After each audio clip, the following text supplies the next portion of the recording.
My name is Lisa Snowden McCrae. I'm the editor-in-chief of the Baltimore Beat and also executive producer at the Real News Network.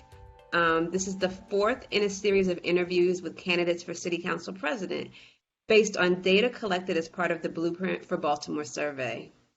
OSI Baltimore and community partners, Baltimore Voices, Black Girls Vote, Black Leaders Organizing for Change, PASA, and the No Boundaries Coalition conducted the canvass and survey this fall, asking more than 5,000 Baltimore residents to identify their priorities for city leadership, making this the largest issue-oriented survey in Baltimore's history. You can see the survey results at osibaltimore.org/blueprint. OSI co-sponsors Alpha Kappa Alpha Sororities Psi Phi Omega chapter and the Junior League, along with media sponsors WYPR and the Real News Network, planned to host a forum last week to pose these questions to City Council President candidates. But because of the COVID-19 pandemic, the forum was canceled. Instead, we're conducting interviews with each of the candidates individually using questions prepared for them. Me, Kalila Harris, and Tom Hall were scheduled to moderate the forum. Unfortunately, Tom is not available to participate in today's interview, and neither is Kalila, so I'm going to be asking both of their questions for them. So today we are talking to Jovani Patterson.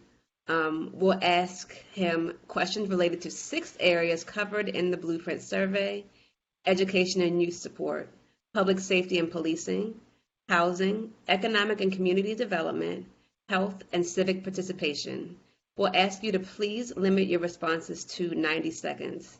Jovani, welcome. And before we start with any questions, can you let us know how you're dealing with the COVID-19 pandemic? And do you have any reflections on the city's response so far? Well, first off, thank you for allowing me to do this interview, and thank you guys for being creative in this process to keep things moving, even though we couldn't be all in one room in all one forum together. So thank you guys for that.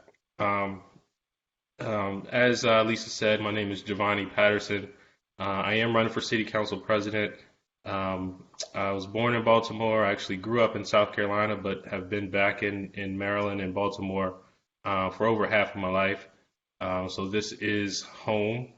And speaking of home, we have been in the house, my wife and 2 kids, during this time of pandemic or crisis. It's been interesting. We've been playing games. We've been, finding things to do together, drawing. I've been teaching my daughter. She's in 2nd grade. So we've been, I've been teacher all while I'm still working because I actually work from home. So nothing has really changed for my particular job there. So I'm still working like I normally do. But it's been fun. It's been an interesting time. A little bit of challenge, but we've been surviving and getting through it. We have food, a place to stay, a shelter, a roof over our heads. So we're very grateful for those things and are very blessed. And have been reaching out to our family members just to make sure they're safe, and if anything was needed. For example, my wife has a 80-year-old grandmother, so we've been just making sure she's okay and things like that. So it's been good family time for us to spend together, and that's what I will say about that. Any thoughts on the city's response to the pandemic so far? I think it's been doing an okay job. We've just been following the recommendations of the national leadership and some others. I think it has been the right decision to keep the schools closed, even though it does create a bit of a challenge on jobs and childcare. I think it is the right decision for the time being. I think at some point we do need to make a plan to get back to some level of normalcy, just to, so everyone can go back about their lives, and we can rejoin the workforce and in the various industries. And, so we're not at risk of, losing everything that we've worked for financially, whether it be a home, car or transportation, things like that. So I think at some point we just need to have a plan to get back to normalcy. Okay, so getting to the survey, our first section is on education and youth support, and these are from Kalila Harris.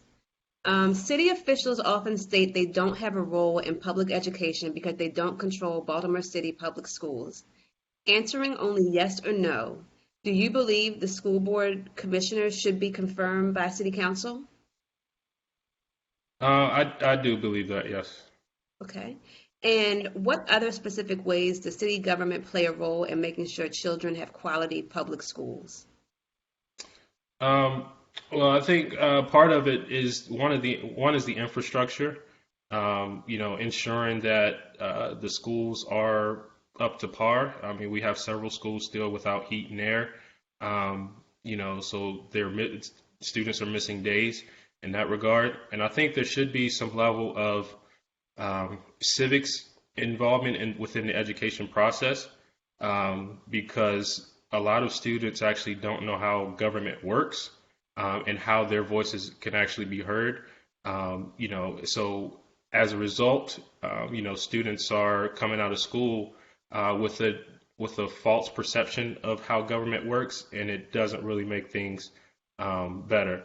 So there does need to be some involvement from um, City Hall inside the curriculum of how government works, some of the basics of what it means to be a Baltimorean and what it means to be an American, such as like the Bill of Rights and understanding the city charter. So that way, a lot of things like when the budget gets passed or how laws are formed, that doesn't escape the knowledge of the population. Okay. The Blueprint for Baltimore overwhelmingly supports increased investments in our city's young people. Again, answering only yes or no, do you support the Baltimore City Children and Youth Fund remaining outside of city government to preserve the vision of community members from across the city who work to set it up? So yeah, that should remain outside of government. Yes. Okay. And please share two policy proposals you'd advance to support thriving young people in our city. Well, first off, we actually need to um, reevaluate the minimum wage laws, because what that does is drive away, businesses from hiring our youth. So as the minimum wages keep going higher and higher, that requires businesses to also increase their employment age, and also it eliminates jobs in the area of, let's say, customer service. For example, like when you go to McDonald's now, which used to be a common after school job, now a lot of the terminals are being, a lot of the cashiers are being replaced with touchscreen terminals, which is a job killer in itself. So as we keep moving, if we keep increasing the minimum wage, then it becomes more affordable for these companies and industries to now invest in technology, in which the technology isn't going to call out sick, technology isn't going to go get a new job, or have something else that they can't do. So we really have to look at that as a major impact to our youth.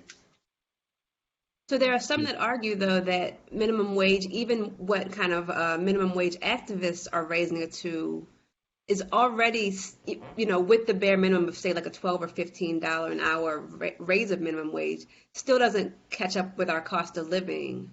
And, Baltimore is already pretty poverty stricken. So, like, if we are capping minimum wage in the city, like, how do we fix kind of like the deeply entrenched problem of poverty? Like, do you see kind of maybe a way that technology, if we're shifting the technology, could that more be like a place to increase education or put it in a different way for city school kids? Yeah, I mean, so there does need to be, more um, technological focused programs within schools. However, we have to remember, a big part of building a community is allowing for family-owned and small businesses to thrive.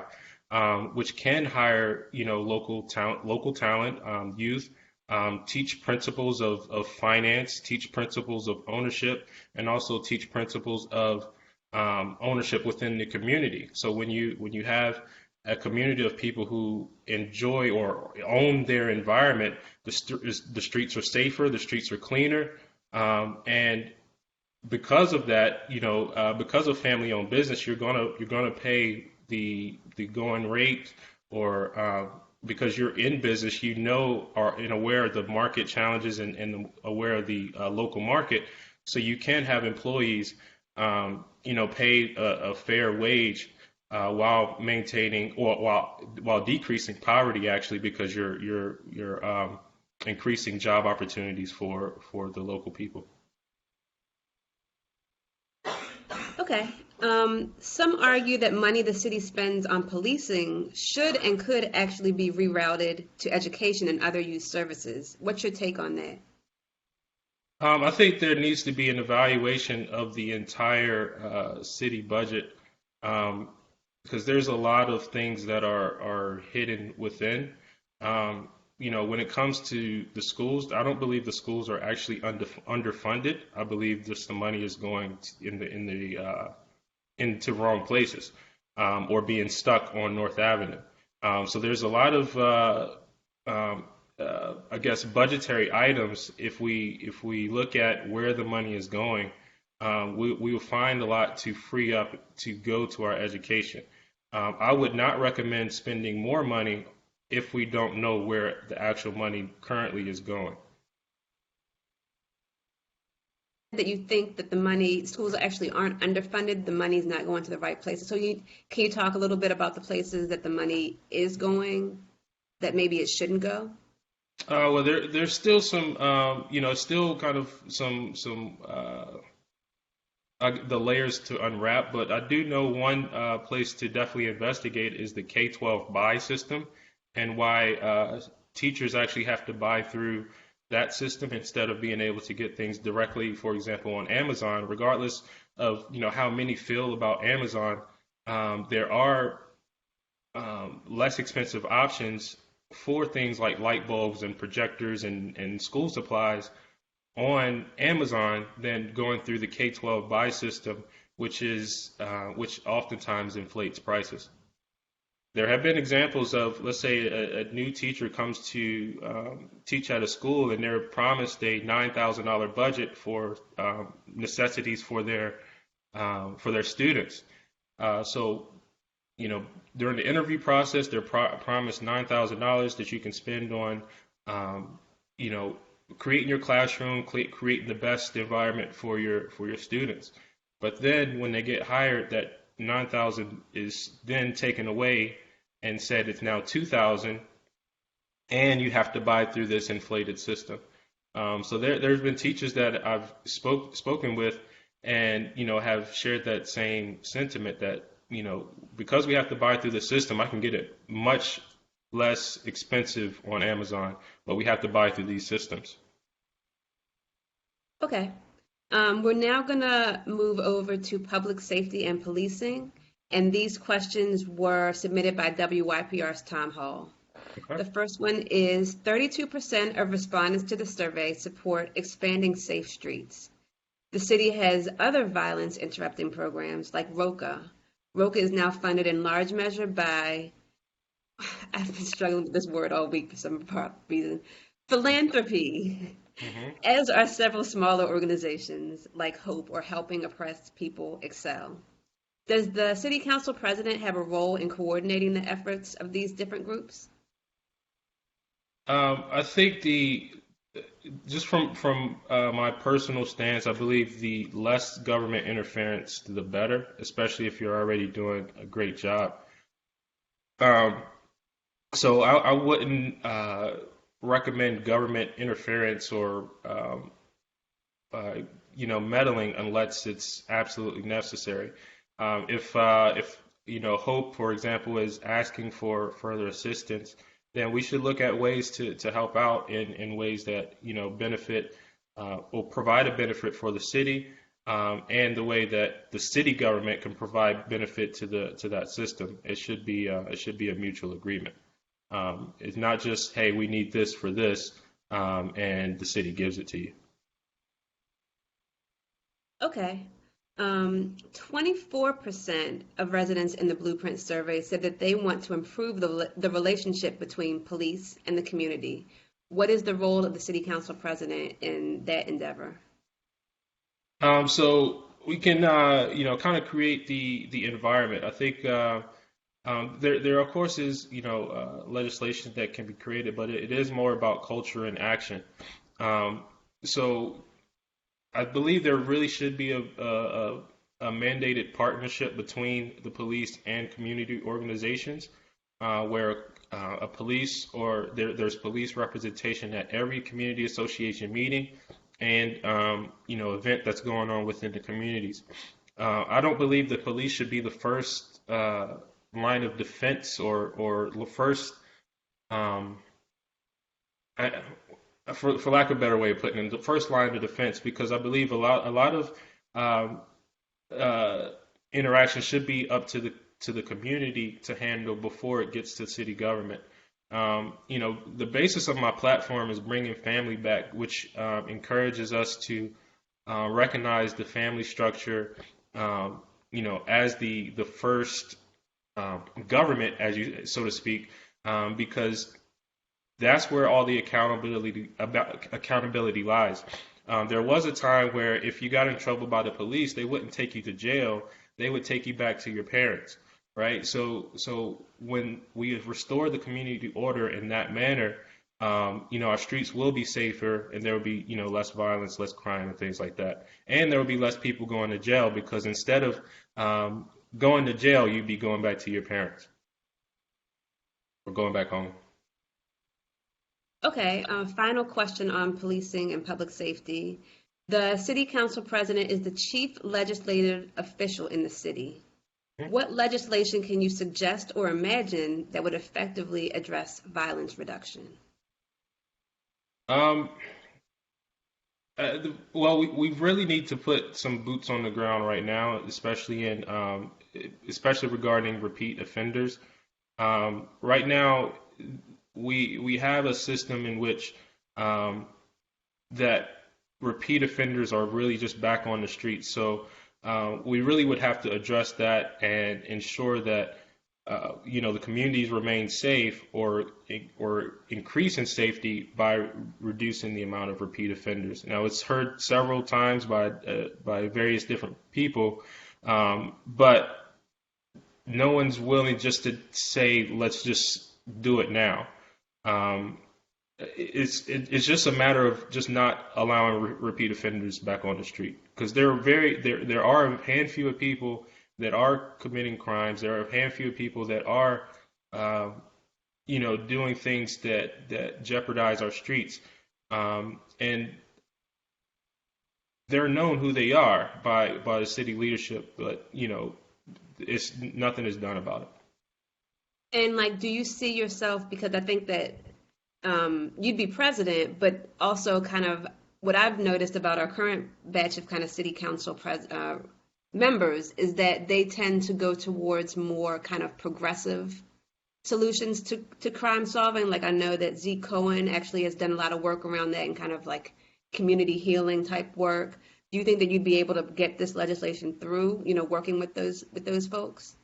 Well, it's all about what the outcomes we want to receive and then how we want to get there. I believe an agreement can be made just by working together and, figuring out a process on how to do it. Safety is not a partisan issue. It's not a, left or right, conservative, liberal, Democrat or Republican type issue. If your kids can't be safe walking down the street, or if you feel vulnerable walking down the street, then we need to put aside the things that we think we believe and just find a resolution to the problem. We are going to move over to housing, and these are my questions. Okay. In 2016, Baltimore residents voted to create a $20 million affordable housing trust fund funded partially by revenues from taxes on real estate transactions. Citywide, Blueprint participants thought the money should go to reusing vacant buildings for affordable housing. What do you think the money should go to? Yeah, absolutely. We should put the money back into the city and invest in the city in affordable housing. Creating skills off, the people that have them. So carpentry, plumbing, electricians, we can create jobs with that. So, and that's a skill that can be, or a trade that can be developed into a career. So if we let's say, an opportunity to build your home with the city's help, or creating those affordable, and using those people to create those affordable houses is very possible.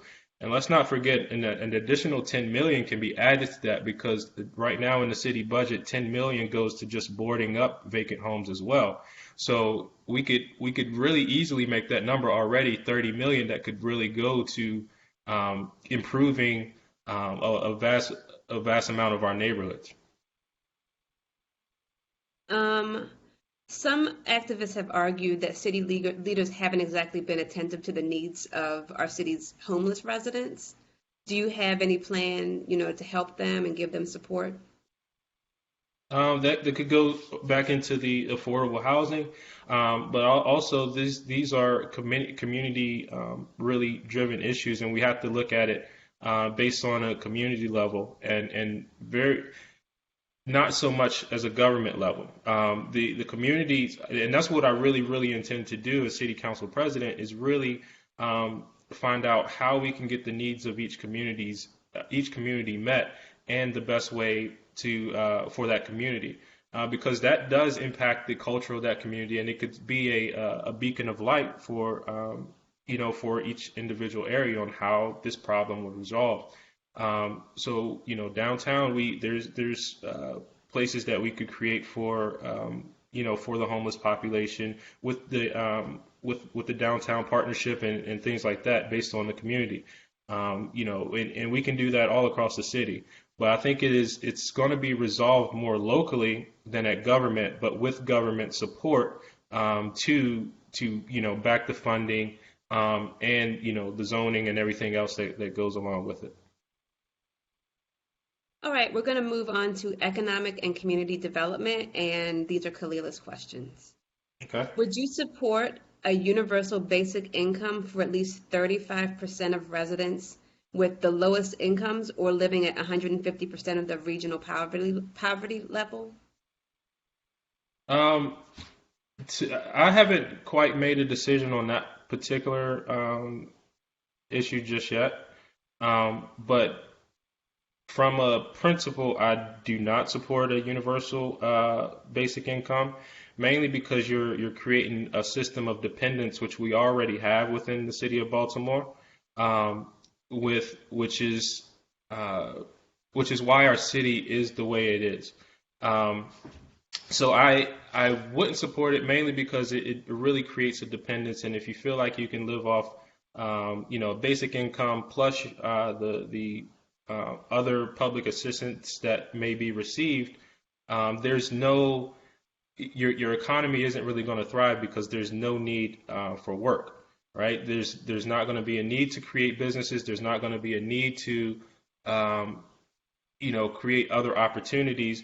There's not even going to be a need to receive education if you know that you can just live off a universal basic income. So that's kind of where I stand on it. But from a legislative perspective, I'm not really. I haven't really made a decision on that just yet. Okay, well, I want to get a little bit of clarity on when you just said that kind of dependence is how the city got to where it is right now. Just because, like, when you factor in things like when we have, I can't remember the name of it right now, but it's the program where we match up city youth with business leaders. Like, that program is always kind of overrun by kids who want to work, but there's only a certain amount of spots for that. Even we see the squeegee kids, they're out there trying to make money, or even when we talk about like the push for more help and education. Like there are kids that make the effort to make the trip from Baltimore to Annapolis. So I'm just kind of wondering, like, I know that I've seen in my reporting people who are trying, Right. they're not just kind of saying I'm looking for a handout. They're kind of looking to do the best they can within what they've given. So I just want to, I guess, get a little bit more clarity about what you meant by that. Understood. So when we have systems of dependence right now that that do encourage people to live off the system, so to speak. But there are, youth generally want to work. People, at 18 to 24 to 35 or whatever, they tend to want to work. But then when you look first to the government, for a solution, hey, I want to work. Government, is there a program you can match me up with or things like that? You're still creating a system of dependence on the particular government to provide or link you up with an opportunity or link you up to this particular resource. That should be handled within the community because, if the family structure was intact, we take care of our communities, we open businesses for one another. So then right there, you've already are connected with business leaders in your community because you are part of the community, and because of that family structure was intact. You have other resources that you can, communicate with locally. So when the government should be the last resort to solve the issues, but should have a plan in place to help resolve the issues. Now, I do agree, like the programs that are in place should stay in place, right? Because they're doing wonderful jobs. But when you say you have to turn away kids or turn away participants in these various circumstances, it's clear to me that there's not enough local opportunities or not enough local businesses that are doing things, which again, instead of us looking to the local or to our communities, we again look to the government, which it shouldn't be. How would you expand the footprint of investment into communities that have been historically blocked from opportunity, ensuring legacy residents are not displaced or excluded from new amenities and increasing property values? So again, this goes back to the systems of family, because in families you create communities, you create ownership, you create uh, legacy and inheritance, and that ultimately it's how you build wealth. You can keep things within your family. Um, so as that family structure expands, you take care of your local community, and you're not going because your community sticks together. What that community wants, the community gets. So if the community doesn't want to be overrun by new development or new infrastructure or overrun by big ideas from the city, it doesn't have to be. But they also can bring in resources that the community needs, such as a grocery store or a retail store, or as the community leaders can create their own retail shops as well. So there's the options there, based on what the community needs and desires. Wondering though if it's a little bit if it would require a little bit more than just community, because you hear stories about people who lived in the spaces where now the road to nowhere exists, or other Hmm. places that have been bought out by like Johns Hopkins University, where they might have been in that community for generations. Their great grandma, grandma, aunts and uncles all lived in the same streets, and then that land was brought up by some big entity, and then they had to move. So I'm just wondering, do you have any kind of, I guess, built-in or legislative ways to kind of keep those communities intact so that they aren't kind of taken advantage of by corporations that can come up and kind of, for lack of a better word, I guess, gentrify the area? Yeah. So there are ways to do that, and it would be, I guess, on a case by case basis. But um, there is I guess, the process of eminent domain, which the city, has, because the city can allow, you to be forced out of your place based on another corporation or something like that wanting to buy the land. So we do have to be more equitable in that particular in those particular cases because it can displace families, displace ownership, and the offer from the city may not be the value that you have because if you've lived in a house or owned a house and grew up in it for 30, 40 years, there's a lot more sentiment to that house than just maybe $150,000 or $200,000. So we would have to look at that. Really, it's really is a case by case basis. I can't say yes or no, but there are ways like you can mark an area historic. You can mark it, as there's various markers that you can place on certain neighborhoods. But even in using those markers, you have to be equitable and fair. So you can't just say, hey, Mount Washington is historic and not say, Mondawmin's historic. You know what I mean? Okay, and so now we're going to move on to some health questions that are mine. Respondents to the Blueprint survey said that if more money were allocated to mental health, trauma, and substance abuse services, the government should make the treatment for those things more affordable. As City Council President, how would you advocate for that? So there should be a benefit to living in the city. There should just be perks to living in Baltimore. Now, the way we can decrease the costs on anything is by making the city more profitable. And we could figure out, what the industry is. I think music should be a big industry that's looked at as a city export, along with now is the perfect time to actually bring in other industries into the city, being that the U.S. has wants to depend less on other countries. So if we depend less on other countries, that means we need to be more dependent on ourselves, which then in turn creates more jobs here. So as the city makes more money, we should be able to have a benefit of our city of being able to lower the cost for healthcare, lower the cost for drugs, prescriptions, or those locally needed services, whether it's related to substance abuse or mental health. But again, we also need to, while on that side, we look at lowering the cost, but we also need to understand why people are getting to that point as well.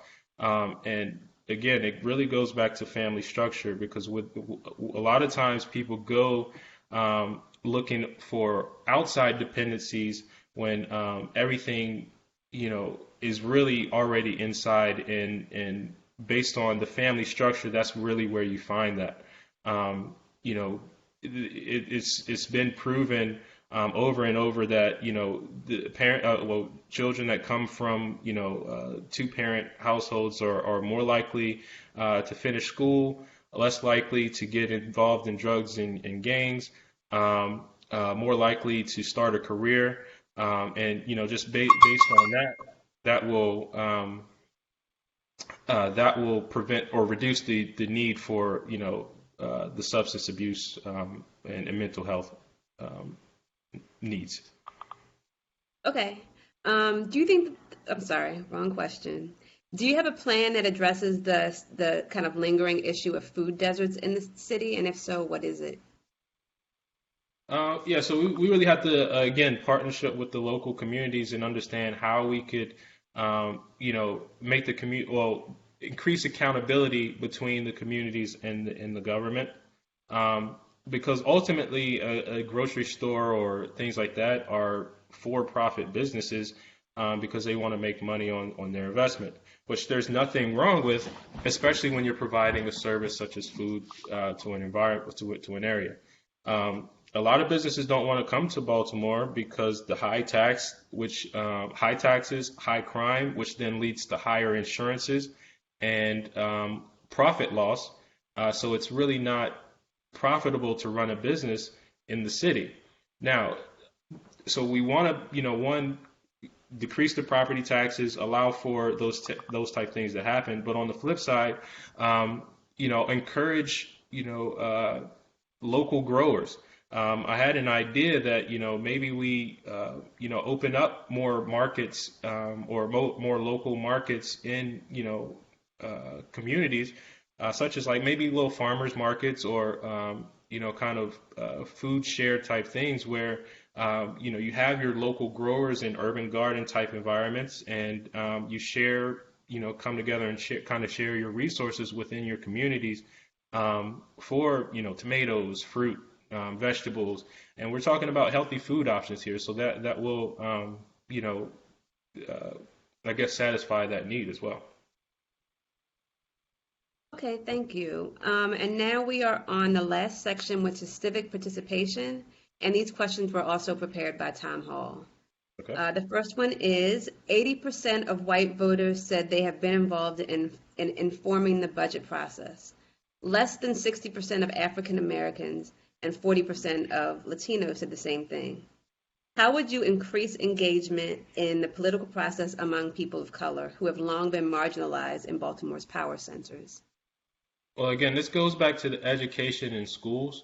Most schools aren't teaching the how city government works, or how the process of the city budget works, or those type things. So those things really need to be taught from a lower level, from grade school up, just to then increase the amount of awareness of how these things affect daily lives. So one, it starts from the civics education that should be received within school. Now, as far as getting the word out about budget processes, I think it should be up to the council members to then spread the word to their constituents, whether it be the community leaders, or even do door-to-door campaigning on things on important events that are happening, which will increase the participation naturally.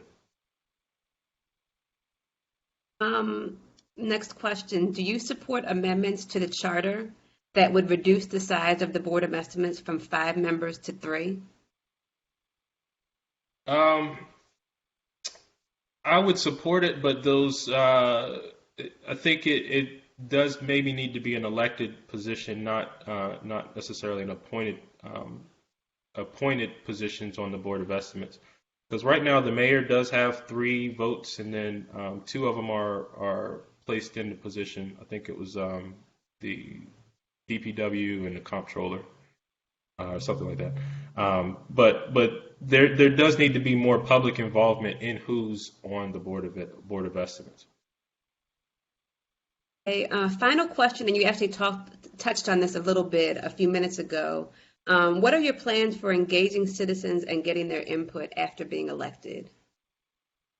Just being out on the streets again, communicating through council members, as well as the community organizations, because I honestly believe the people should run the city, not necessarily the government, because this is a people city. And if you look at the city budget, the org chart shows the people as the top, and then it goes down to mayor, city council, and the rest of the governmental positions. But getting the word out, using social media like a lot of the younger generation likes to use, using traditional methods, whether it's phone calling, phone banking, letting people know what's happening, as well as showing up at the doorstep with the flyer in hand. So that does increase the engagement. Okay, you made it. Yeah. Thank you so much, Jovani Patterson. Thanks to Tom Hall and Kalila Harris for your great questions. And thanks to everyone for watching. Thank you.